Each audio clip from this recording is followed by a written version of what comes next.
Hello, this is Ahmed Zidane greeting you from city of Turku in Finland, presenting this new radio show, Poets in Exile. Poets in Exile, it's a new attempt to highlight the Arabic or else which other nationalities poets who are exiled in Finland, to address their issues, to know their needs, and it's a bit to know that for the writers to continue writing during their being in exile, and to know the human feeling of what it looks like to be exiled poets far away of the country and country of birth, where the family and every relatives, friends were. Today our guest is from Iraq, lives in Turku, Sadik Lazim al-Husseini. Sadik Lazim al-Husseini, he's from city of Bashra, southern Iraq, who came to Finland as asylum seeker. Let's go deeper, travels with him, with his poetry, and know when did he come to Finland and how and what the reason pushed him to leave his country, Iraq. So welcome Sadik Lazim al-Husseini as a dear guest in our show. Thank you, Ahmed, very much. Thank you for hospitality. Can you just give us a brief story of your beginnings? My beginning start like any poets, start from in the primary school and then develop to the secondary school, and of course in that time the Arabic lesson we have in school is very important, because not one book is many books, especially the literature book. This book made us know about the all kind of poetry in Arab world, Iraq and Arab world and all the world. Can you tell us how was your beginnings in writings, and how did you start writing poetry? What turned you writing poetry, and what were your projects in Iraq, writing projects? Yes, the beginning in that times we were teenagers, and of course the beginning start with romantic poems. Yes, and where your poetry or your first poems exposed to the linguistic experts at that time? Difficult to say, but my beginning with my friends, and I sometimes write some letters for their lovers. I am a volunteer to write to them instead of them, because I am good at the verse and the prose in the same time. That's why I am in my class. So also the poet is talking behalf of the people. Yes. He talks behalf. Yes. Yes. He told me just an idea, and I write to him the letter. What do you think the message of the poet should be? Love, future, because in that time everything love secrets in Iraq, not in common, not you can difficult to announce you love some girl. Yeah, and what's the role of the poet in breaking the rules in terms of the traditional aspects?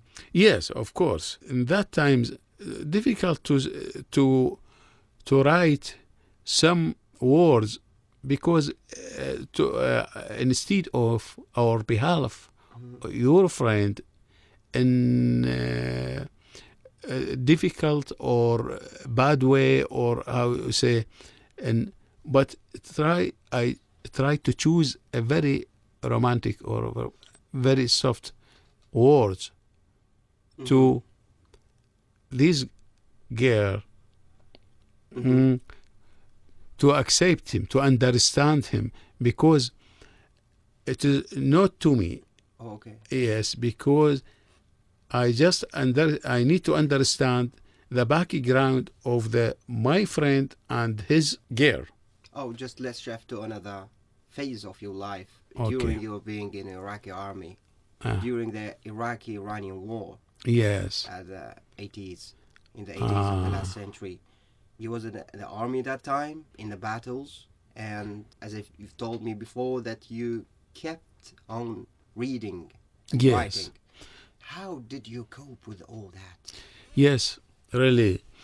Do you know, Ahmed, I Being in the trench and in the fronts, in the front yes, lines, that's the and true. Really, that's the true.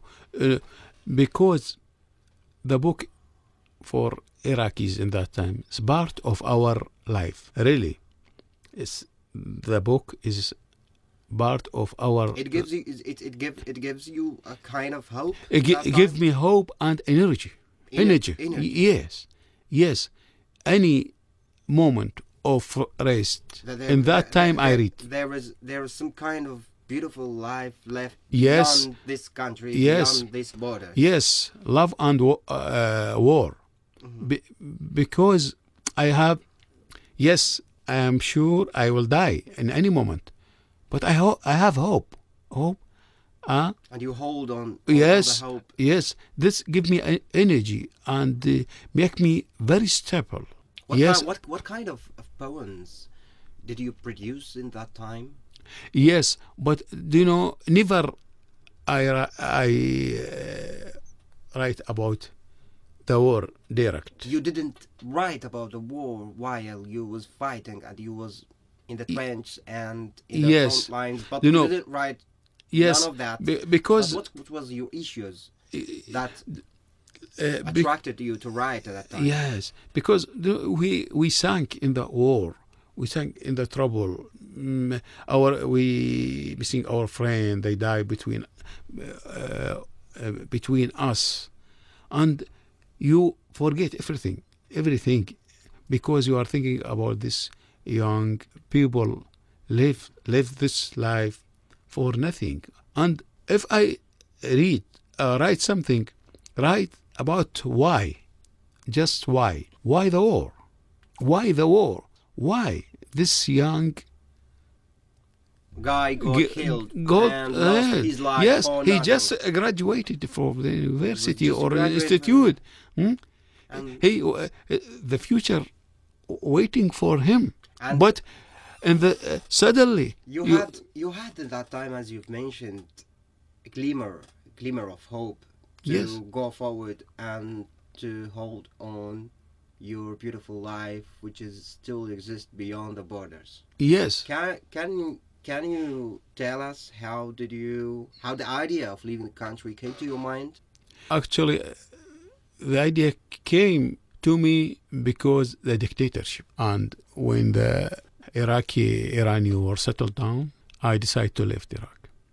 So after the war, you After the decided war, to leave the country, not during Yeah, the war.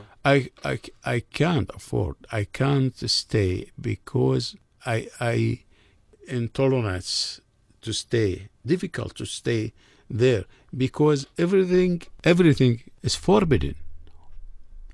Do you mean in terms of writing? In terms of writing, you as a writer, you faced that difficulties and boundaries, barriers as a writer that you couldn't break the rules at that time. I will tell you frankly, after the war, everything changed. The Iraqi society is changed. The life is changed. Iraqi economic is changed. And also the war has changed me. I changed my satisfaction and my idea. That's why I decided to leave Iraq. Because I thought, and I don't have a place in Iraq anymore. That's why I left Iraq. Tell me how you got arrested by the Iraqi intelligence. Yes, I arrested in 1979. I arrested by Iraqi regime in that time. Because of your writing or because of your political? Yes, writing, political things, and because, you know, I am from the left, I am socialist, and that regime consider I am in opposition against them. That's why they reported me and they jailed me. And after the jail, have you had or faced any kind of torturing or Yes, of human course. breaches, violations against you, Yeah, taken against you of for course. your being, for you, for Yes, your thinking, for your ideology, for your yes, things you believe in? yes. Everything that they about my beliefs. Because of your beliefs, Yes, they jailed me because my beliefs. Yeah, and let's talk about that. After you left the country, you moved to Finland. How the idea came, and why did you choose Finland, not other country?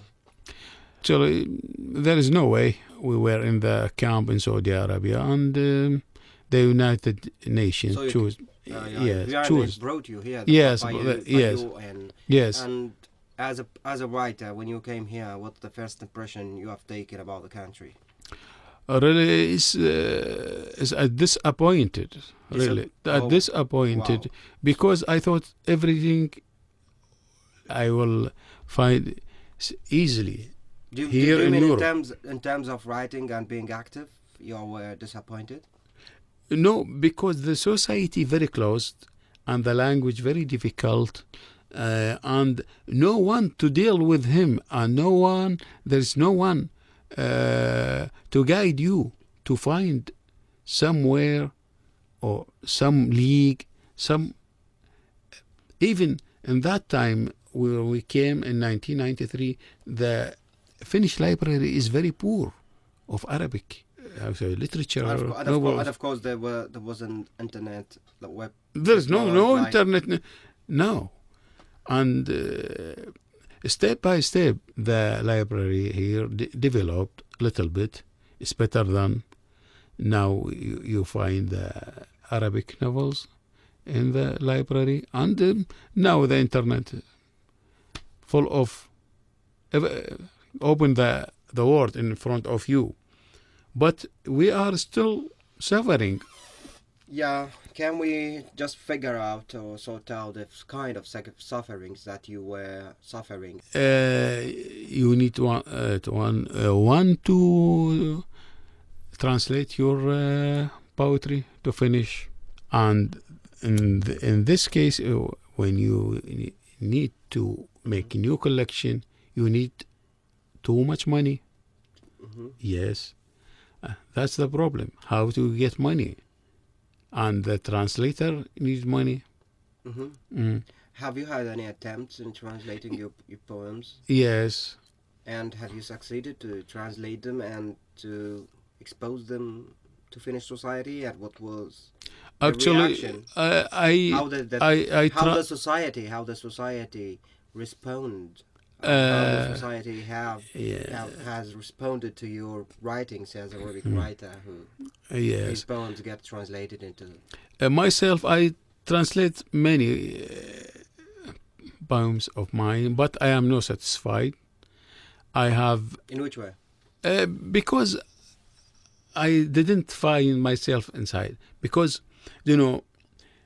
when you writing in Arabic and you need to translate it to English, and then from English to Finnish, that's the problem.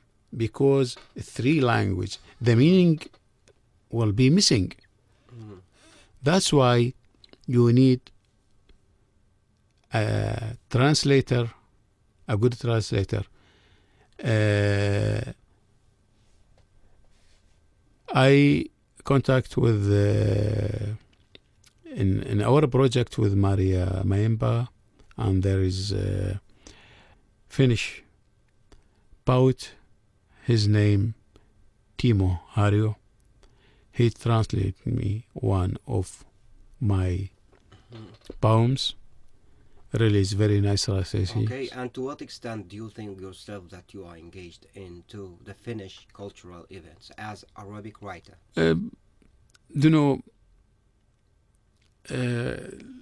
The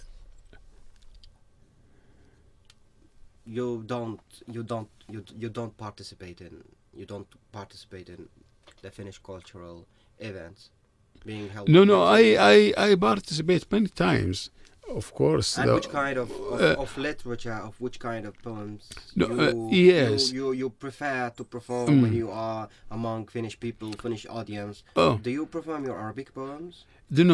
Sometimes I participate in a book fair. 2 years ago, or in they name it Ronovico, Week of Poetry, and some celebration in Turku, and about 2 months we have a party. I delivered my. Do you think that Finnish cultural community or Finnish cultural environment needs that more activities being held for the sake of the multilingual writers? And multilingual writers, do you think that they are in need of more encouragement, more opportunities being given, or more doors being opened before them? Of course, we need more and more, and we need to struggle. So now, if we want to convey a message to the people who are in charge of, what you would say in the message? Simply the message, we need your support. We need people, or translator, from Arabic to Finnish. That's the main thing. So do you mean that now we need the support, you need the support and translators? Yes. Who are well-equipped translators who will translate from a very experienced translator? Yes. Translate from your poetry from Arabic into Finnish language? Yes. And do you need that? You are the writer, Arabic writer, that you want to write in your language in this country, and you want the cultural environment in this country recognize you. Yes. We came from another environment, another culture, because our culture or our environment is very rich, especially the Iraq, full of events. And when we transfer these events to Finnish society,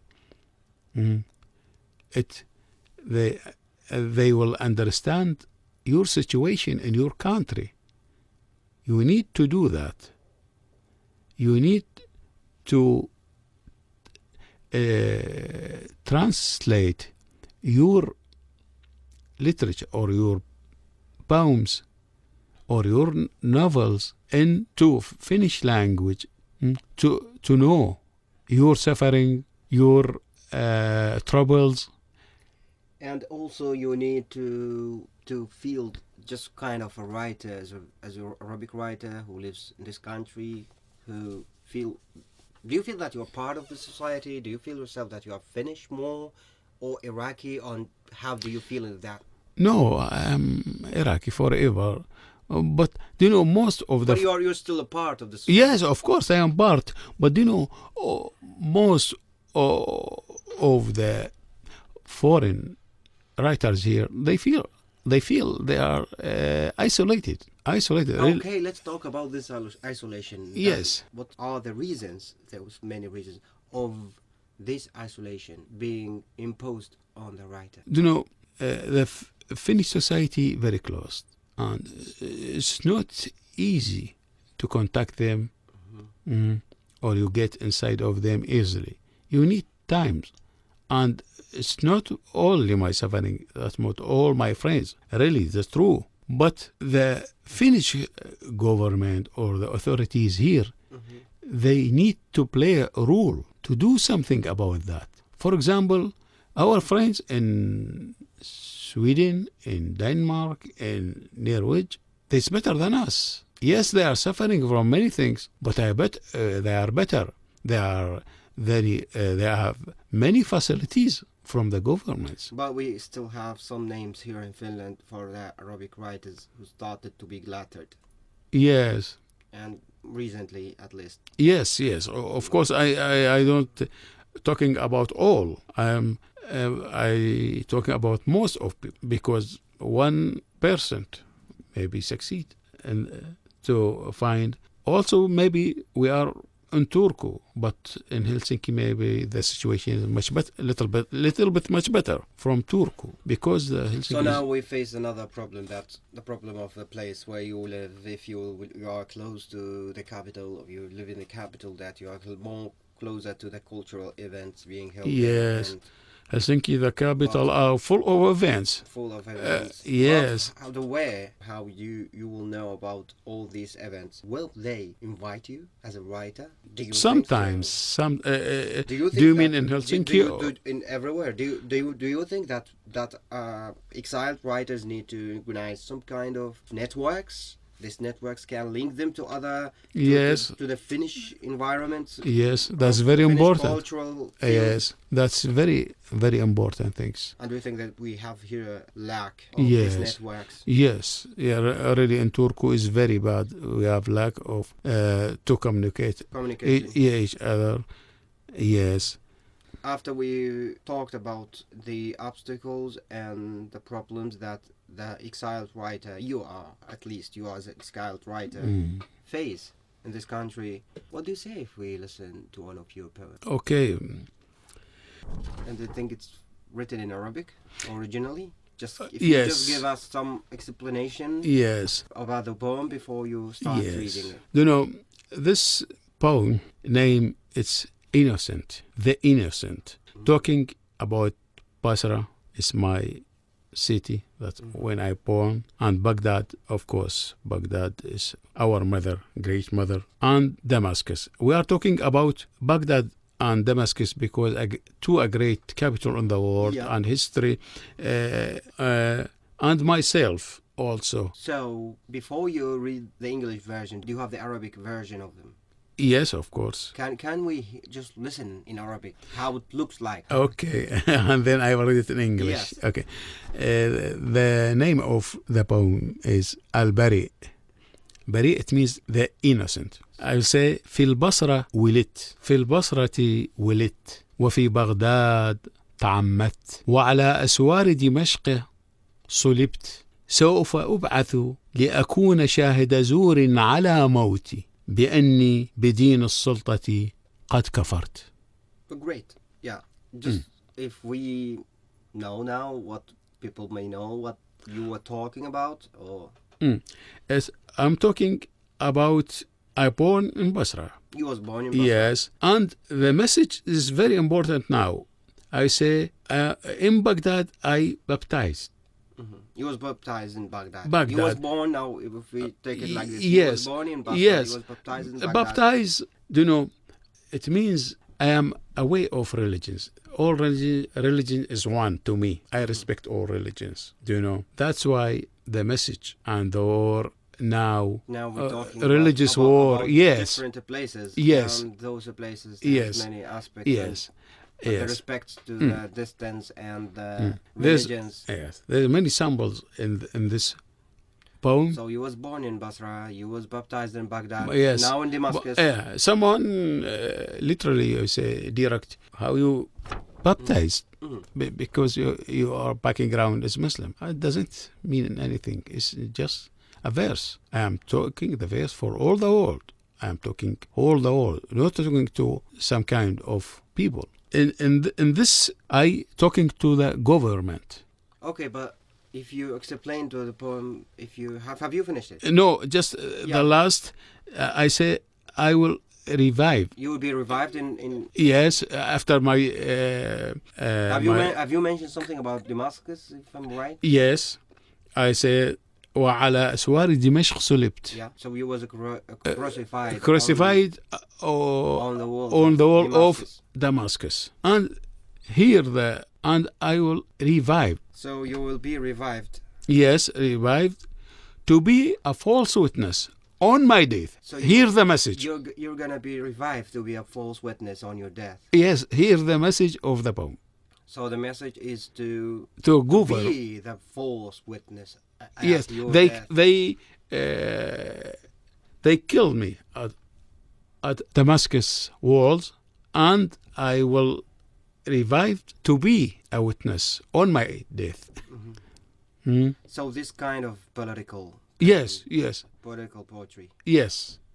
Yeah.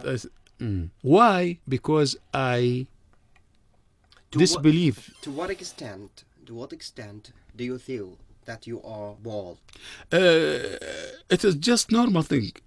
It's the true, because all the governments in our area, we are victims of them. Victim of the government. Yes, all the people there, not just me, but I am talking about many things in little poem.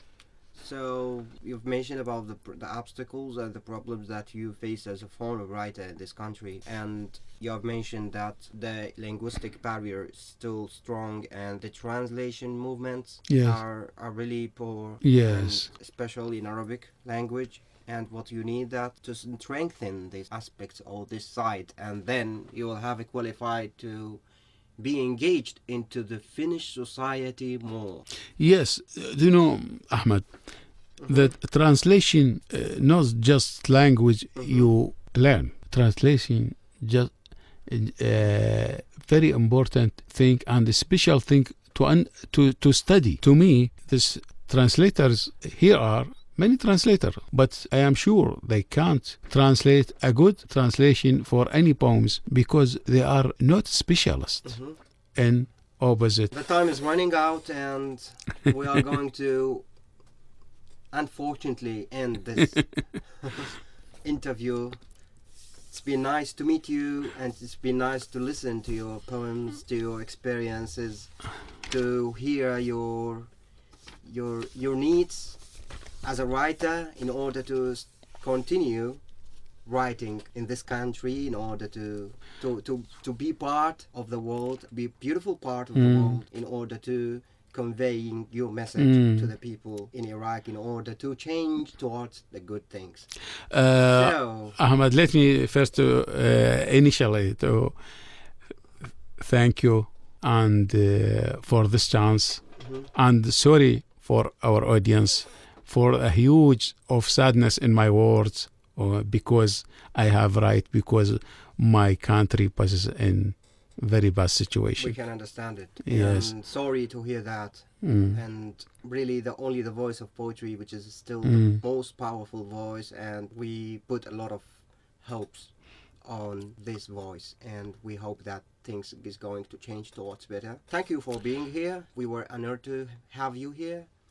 And I have to thank the audiences, and today was Sadik Lazim al-Husseini from Iraq, city of Bashra, southern Iraq, who lives in Turku. He was our guest today in Exiled Poet. Until we meet you, until the next meeting, accept my best wishes. This is Ahmed Zidan greeting you. Goodbye.